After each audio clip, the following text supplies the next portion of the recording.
Super. All right. Well, good morning, everybody. Visal Thach here from Assurance IT again. Today, one of my guests is someone close to my local area in southwestern Ontario. I have Ken Mungar over here, who has 15 plus, um, years of experience in IT. Going from your traditional computer security support, data security, disaster recovery planning, business continuity. And then also most recently, Ken has completed and is a certified holder of the CISSP certification. And we all know that as being one of the hardest exams to actually complete, and one of the most credible certifications in the industry right now. Ken and I were just talking about CISOs, the expectations, and how these certifications, especially this one, is actually a necessity. With organizations these days.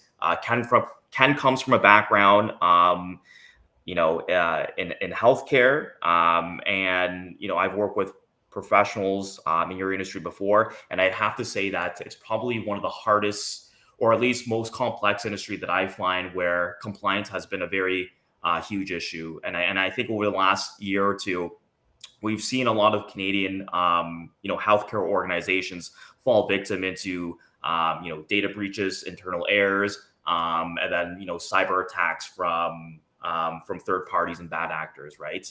Um, One thing that I also want to include that it is Ken's birthday. So Ken has taken the time out of his day to join us and to grace us with his expertise.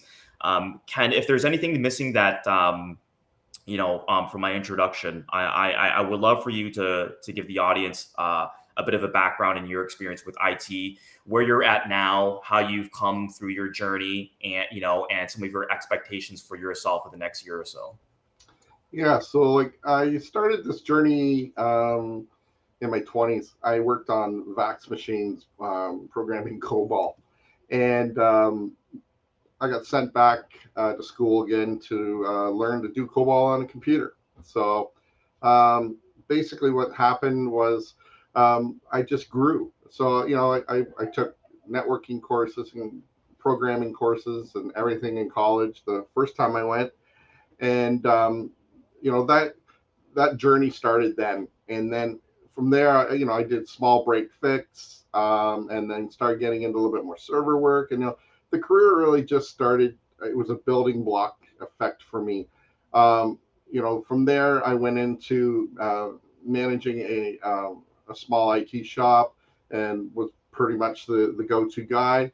And I went back to school and I learned the .NET programming. Um, Always wanted to be a programmer. Um, Things didn't work out. The tech side of things pulled me back, and I got into supporting a school board. And so that took me into servers and networks, and the whole bit. The whole time, it was more of a management role. I did the work, but it was more of management. And then from there, I went back to school again. I thought, why? I need need more schooling. So I went back, did more schooling, and then before I even got out of college, Researcher Motion headhunted me, and I went and worked there for a while, and learned another aspect on the Domino side, the Bez server, and then fate had it. I met my significant other, and I moved back to London, and bounced around a little bit. Always, never getting away from IT. And then I ended up here in my role as an IT manager for a healthcare facility. Super. Thank you for that. I appreciate that. So today's discussion, Ken and I were brainstorming over the last week, and we really wanted to talk about the basic foundations of implementing security protocols in organizations. And then the one thing that I've realized over a little bit of research is, most organizations, most industries, they always come across the same challenge or the same type of threats. However, depending on that organization, the financial sector, banking, healthcare, government, military and defense. These organizations are typically the ones with a lot more regulations. Um, and I think before I asked those questions about, like, why is it important to protect your data? Why is it important to implement an endpoint protection device? I think, and please correct me if I'm wrong, because you're the expert over here.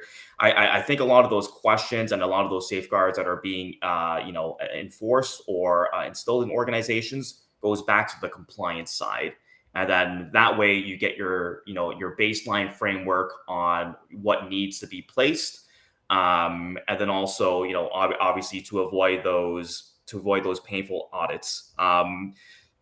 Would you be able to talk a little bit about your experience with compliance in healthcare, or any industries that you've worked on, and how, let's just say, it's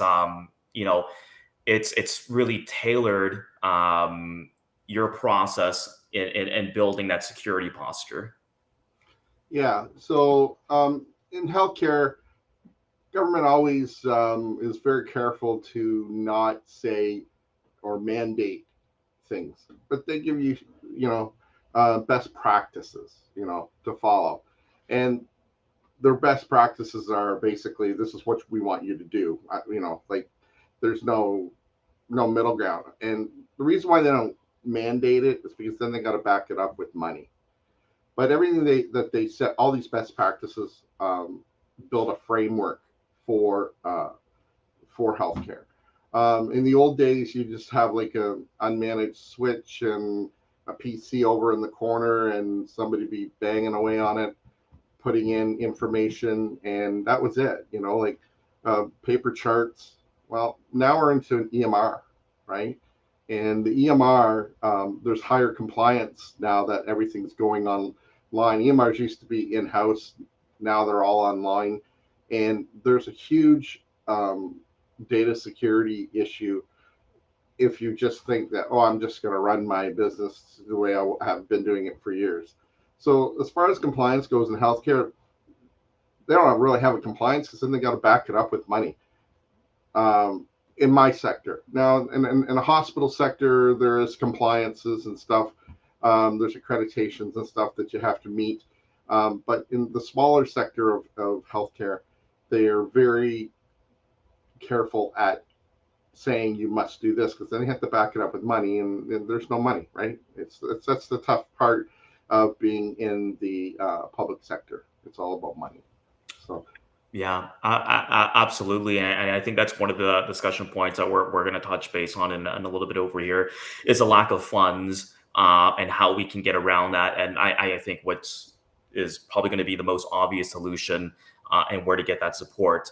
But before we get over there, going back to the compliance side and data security, just for the sake of me or your audience without a technical hat, I do have a couple of questions over here that we went over before.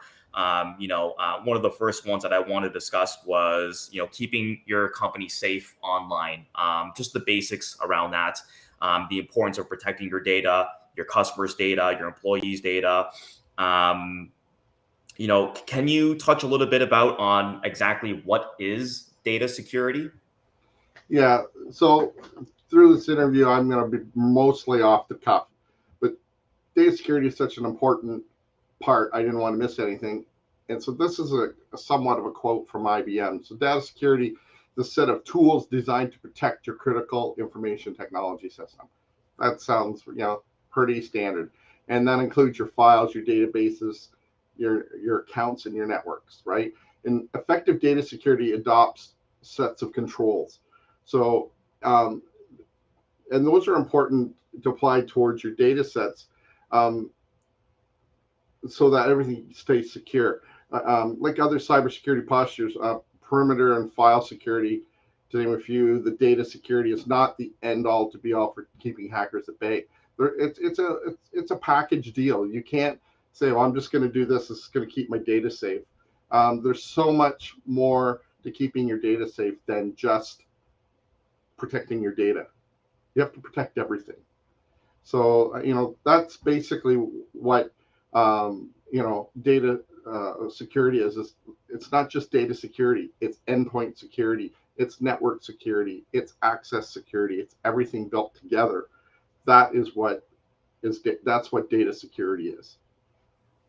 Absolutely. And then from what I've known as well, just looking at the holistic side of data protection. You want to protect your network, you want to protect your accounts. Those are crucial things. And going with your endpoint security, suggestion.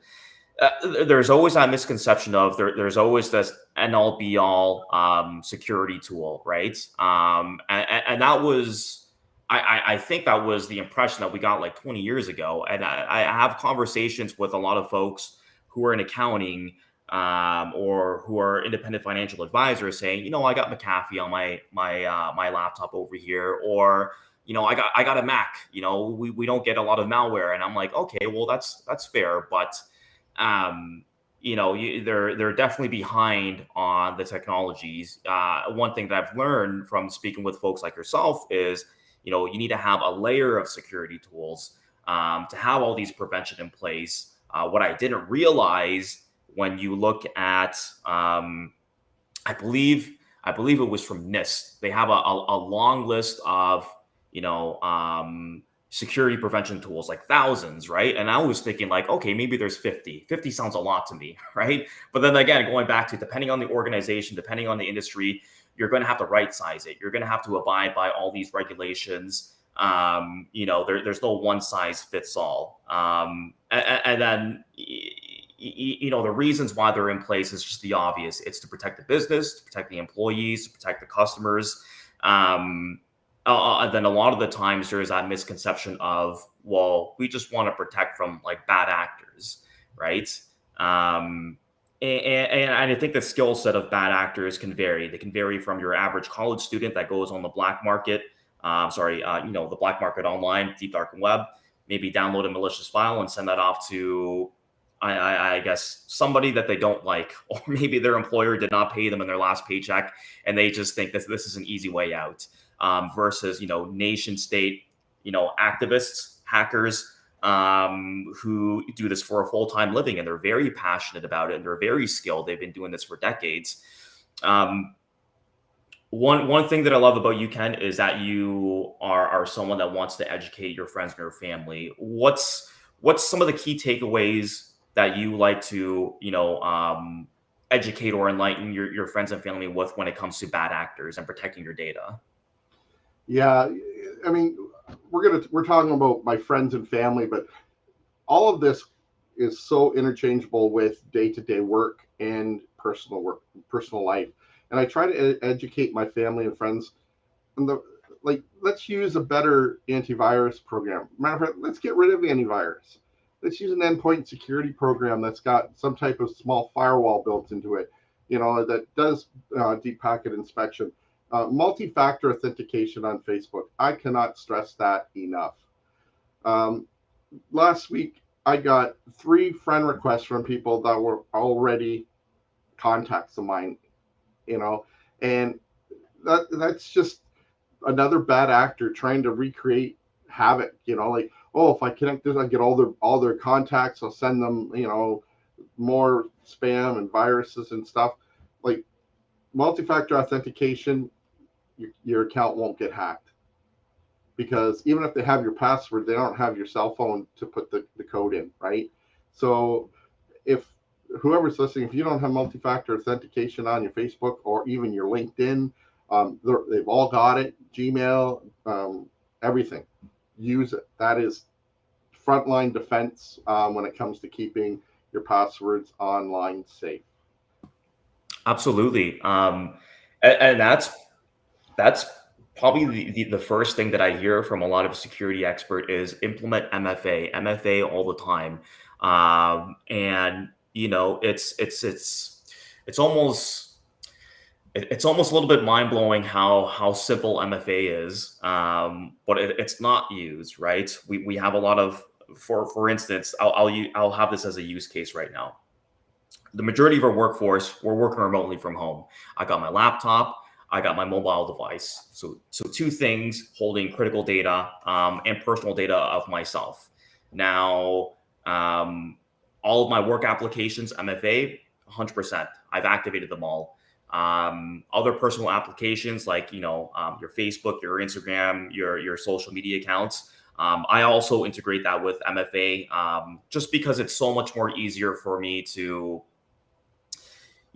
pull up my phone, it scans my face, you got your biometrics there, it locks me in. And then just in case if I'm in a different location and then my phone recognizes that, it will ask me to confirm and go through that multi-factor authentication process, which I absolutely love. I think it's one of the most it's there's not a lot of friction with MFA right now, at least from my own personal experience. I don't need to go to my email, copy and paste that password or memorize it, and then go to my other device and copy them on. They're all really synced. And then we're going to be, I guess what the industry is saying, we're going to venture into a passwordless future, which I'm very much looking forward to see what that looks like. Me going off topic over here. Let me get back on track. So my next question is, with these safeguards in place, going back to the compliance thing, I found this really interesting stat from a research firm, and it's most organizations spend about 25 to 40% of their security budget on compliance-related activities. All of the things that we've talked about, governance and risk policies. They'll allocate that time and resources to developing that program, right, to increase the security posture. Now, going on with the stat, they found that 28%, only 28% of organizations believe that government regulations help them improve cybersecurity. And then my follow-up question for that was, what do you think the challenges for these organizations to be up to date with those regulations? How can they improve their cybersecurity posture? What's kind of the obvious thing? I know that we've touched about budget and funding, and that could be the answer as well. What's one of the biggest setbacks when it comes to organizations getting caught up to date? Yeah, the biggest problem I see in today's organizations is the lack of a plan. So organizations need to realize that there's going to be an event someday that's going to test the resilience of your data security, right? They need to know that you can recover from this event, and they need to know that it's going to cost time and money. There's no way to prevent an attack. It's too changing all the time, and you have to be able to recover from the attack. So in the healthcare sector, organizations are doing their best with the money that they have to protect the assets, but it's not enough. Ontario Health needs to stop making policies about being cyber secure and pony up some money to protect the assets. I mean, that's right. For the hospitals, they dump so much money into it because that's where it's getting hit most. But the small family health teams, community health centers, they're getting hit too. There's no money. In the private sector, organizations are trying to come up with this sweet spot for spending, and I find it funny that let's just put enough money into it to be secure. Well, you can't be secure. You want to put the right resources so that you can recover from whatever happens to you. Fire, ransomware, data theft, anything. You just need a plan in place. That's the biggest problem. Organizations think they can fend off an attack by throwing money at it. It's so far from the truth. You need a plan. We as business owners and CEOs must realize that we cannot fend off that attack. What we should be saying to ourselves is, how can I recover from an attack? And that's why no matter the size of the organization, there needs to be a plan in place. 100%. And again, these are a lot of hot topics right now. It's not if you have a plan. It's you need to have a crisis management plan right now, right? Especially with all these third party cyber attacks happening in different parts of the world that's affecting us. And going off of what you said, having that plan in place, I think that's almost like a given right now for for just your mainstream organizations, or medium to large enterprises. And the one thing that most people are focusing on now, since they already have their plans in place, it's how fast can we recover? What does that RTO time look like? Before I've seen companies recover within like 8 hours or 4 hours. Now I'm also hearing that, we're actually recovering less than an hour or 30 minutes here and there, depending on the size of the organization and how secure their posture is. Which for me, it's baffling, because I remember back in 2016, there was a power outage in London, Ontario. I was working for a tech company. We were out for 4 hours, and it was a sales floor. So you could imagine 30 salespeople loving the day, absolutely doing nothing for 4 hours, the business losing money, So just imagine if you had a power outage or a tornado comes into your town and you're out for 3 days. You're a company that's an online business, and you can't, take payments from your customers or ship out orders. You're probably going to go wonder if this goes on for 4 to 5 days. I can guarantee businesses don't have their payroll set for the next 3 years, and the fact that they don't have this crisis management in place, to me, it's a bit of a scary thought, because for that average person, or for the average American or Canadian, you're paycheck to paycheck, and if you're working in the construction industry and your boss says, "Hey man, can you wait next week for your paycheck?" You can't go home to wifey and say, "Hey, babe, like, sorry, I can't take you out to dinner this weekend. We got to wait 5 more days." So, I'm glad that we touched about that. Let me digress again and go back to, what are some of the, I guess, how can we simplify the type of safeguards organizations need to have in place, whether it's an IT security tool or a plan, off the top of your head, or from what you believe in, are there 3 to 5 things that an organization should firstly consider when they're creating their plan?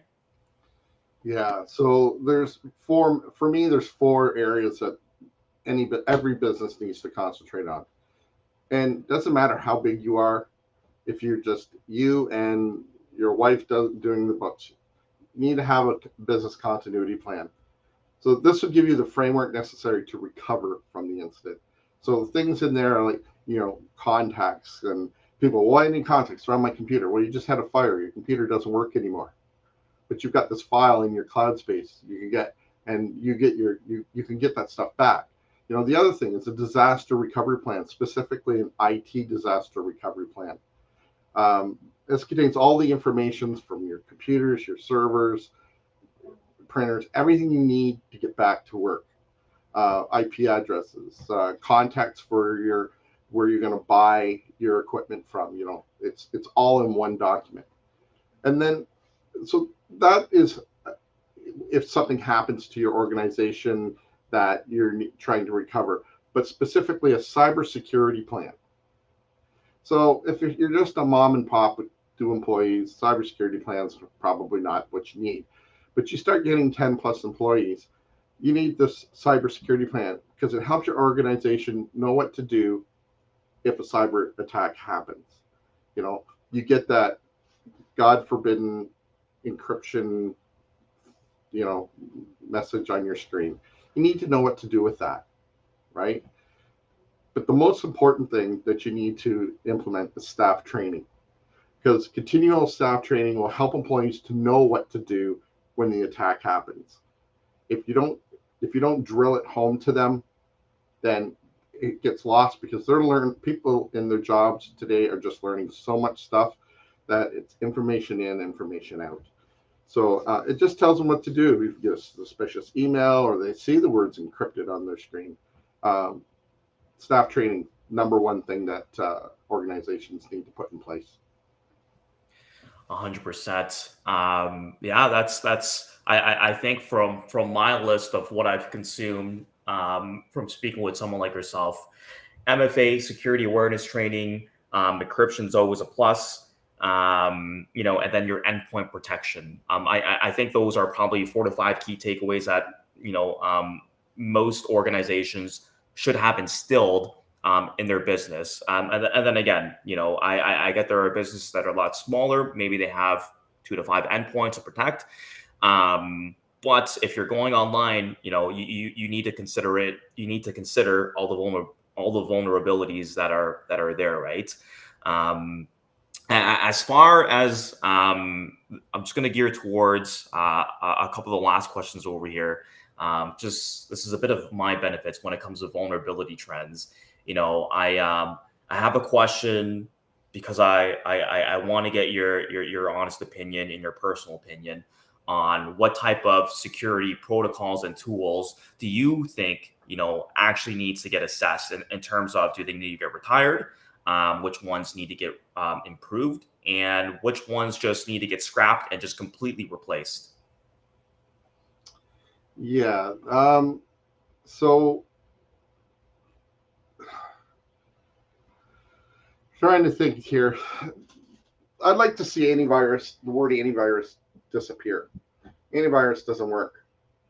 If it did, we wouldn't be where we are today. We need to replace it with something more of an endpoint security. I think that I'm not a fan of the basic three antivirus or endpoint security, ESET, Kaspersky, Symantec, and McAfee. They're all building off the same old core. Yeah. Right? Today's world, CrowdStrike, it's very expensive, but it's the best. Komodo, very underrated. People go, oh, I've never heard of Komodo. Komodo has been around longer than anybody else. They did security certificates on the internet from day one, and they've built their own cybersecurity company, and it is worth taking a look at. The other thing I'd like to see updates on is the platforms to do updates for Microsoft products. They're so old, antiquated, and cumbersome. They need to retire Windows Server update services. Get rid of the Microsoft System Center Configuration Manager, because unless you've got a PhD, you don't know how to use this thing. It is so difficult. I took out a subscription one year, and I'm a busy IT guy, and I can learn because I'm in IT. You got to be able to learn, but it's too much to learn. It's too large and cumbersome and too expensive. I'd like to see multi-factor authentication included on every corporate device, including Internet of Things. Now, people are going to say, well, you'll never see it on Internet of Things because they don't have that much memory in them. You know what? They didn't. My cell phone is it's bigger and faster than the first computer. Let's look at putting security on everything, not just the main and computers and network devices. Internet of Things is a whole area that is vulnerable. The biggest thing I want to see change is I see management change their mindset for cybersecurity, because right now they all think of it as a negative expense. Oh, I got to put more money into cyber. Oh, is it ever going to end? No, it's never going to end. And it's not a negative expense. It's actually called insurance.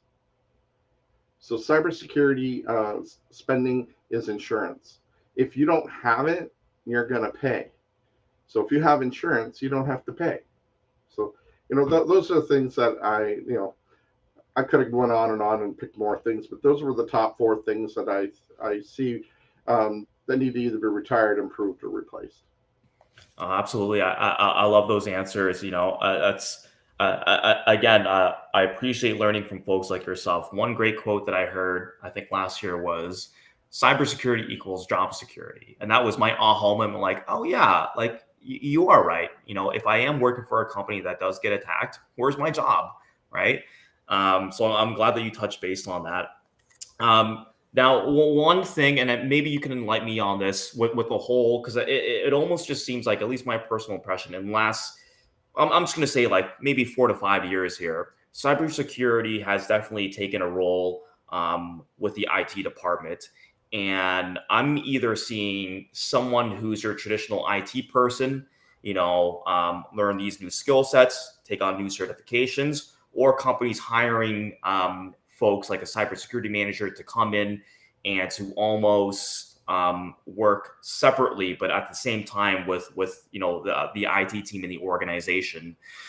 What do you think would be, I guess my question is, is that a challenge that you find where, let's just say, there's not enough there's not enough cybersecurity folks in your IT team?